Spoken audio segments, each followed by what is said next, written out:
what's up guys, magandang gabi sa inyong lahat at ngayon manonood tayo ng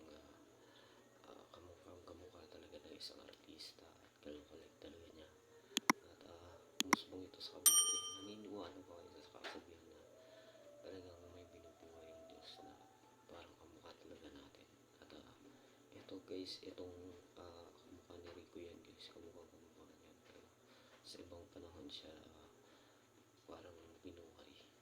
Taga Cavite ito guys, trending ito at nakita ko lang siya sa TikTok guys at nakakamangha na kamukhang kamukha niya talaga pero medyo ano lang siya dito, mataba version na Rico yan.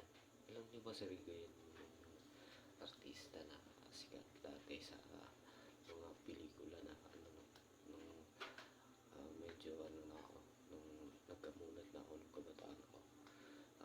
Siyempre nagkasakit din si Rico yan. Ewan ko kung anong sakit niya. Parang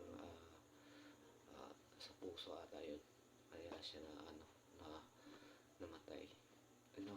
May umusbong ka na kamukhang kamukha niya talaga guys. Kamukha niya. At nag-trending itong taong ito na medyo yung niya, tinig niya parang guys. Pero pwede na rin kamukha niya kasi tingnan mo naman yung hubog ng mukha guys. Kinuha talaga sa mukha ni Rico yan. At panoorin natin yung video niya guys. So yun, so paano lang yun. Kamukhang kamukha niya. So panoorin natin. Pala si Rico yan.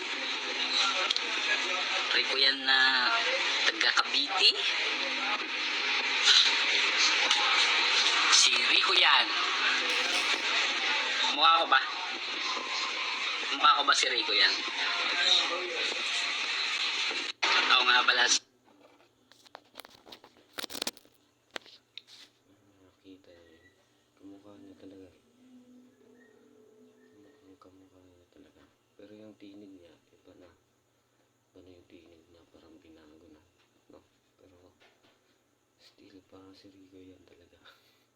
Nakakamangha guys. Sana ako din. No? Sana ako din. May kamukha, diba? So yun.